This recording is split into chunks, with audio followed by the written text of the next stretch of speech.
السلام عليكم ورحمة الله وبركاته. أهلا بكل عشاق الكورة الأوروبية، وما تنسوش تدعمونا بالاشتراك في القناة وتفعيل الجرس علشان يوصلكم كل جديد أول بأول. موعدنا مع قمة نارية في ملحق دوري ال16 من بطولة دوري أبطال أوروبا، مواجهة الإياب بين العملاق الإسباني ريال مدريد ونظيره البرتغالي بنفيكا.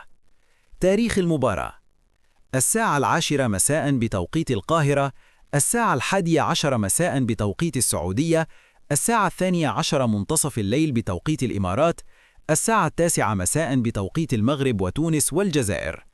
وتنقل المباراة عبر شبكة قنوات بي إن سبورتس الناقل الحصري للبطولة في الشرق الأوسط. أجواء الإثارة قبل اللقاء: مباراة الإياب دايما بتحمل طابع خاص، مفيش مجال للتعويض بعد صافرة النهاية. ريال مدريد بخبرته الأوروبية الكبيرة وتاريخه المرعب في البطولة عايز يحسم الأمور ويأكد شخصيته كبطل معتاد على الليالي الكبيرة. أما بنفيكا، الفريق البرتغالي العنيد، داخل اللقاء بشعار مفيش مستحيل، وعايز يقلب الطاولة ويصدم الميرينجي قدام جماهيره. الضغط هيكون عالي، الأعصاب مشدودة، وكل كرة ممكن تصنع الفارق.